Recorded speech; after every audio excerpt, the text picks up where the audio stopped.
Hi friends, నల్లేరు చట్నీ ఎలా చేసుకోవాలో తయారు విధానం చూపిస్తాను.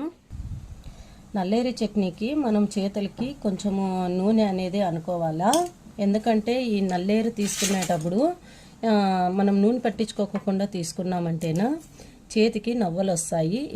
ఇట్లాంటివన్నీ మనకి మునక్కాళ్ళకి తోలు ఎలా తీసేసుకుంటామో అలా అన్నీ తీసేసుకోవచ్చు. ఇలా ముక్కలన్నీ చేసుకున్న తర్వాత బాగా నీటిలో ఇంకొకసారి కడుక్కోవాలి. అలాగే దీనికి కావాల్సినది ఒట్టిమిరపకాయలు, ధనియాలు కావాలా, నాకు లేదు కాబట్టి పౌడర్ తీసుకున్నాను, వెల్లుల్లిపాయలు, కరివేపాకు, చింతపండు, నానబెట్టుకున్న చింతపండు, ఇలా జీలకర్ర, ఇవన్నీ మిశ్రమాలన్నీ మనం ముందుగా సర్వింగ్ చేసుకోవాలి. ఇవన్నీ ఒట్టిమిరపకాయలు, జీలకర్ర, మనకు కావాల్సిన ధనియాలు దోరగా వేసుకోవాలి.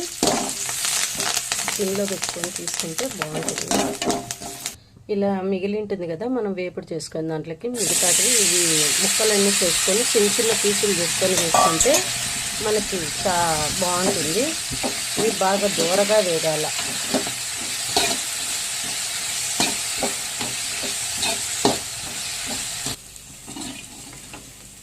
ఇలా బాగా దూరగా వేగాయి. ఇప్పుడు చట్నీ చేసుకుందాం.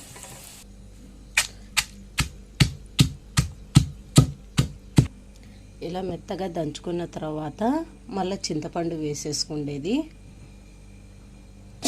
తర్వాత ఈ నల్లేరంతా వేసుకున్న తర్వాత మనకి పీస్ లెక్కోకుండా మొత్తం అంతా మెత్తగా నూరుకోవాలి. రోట్లో నూరుకుంటేనే ఆ టేస్టే వేరబ్బా. నల్లేరు చట్నీ రెడీ అయిపోయింది.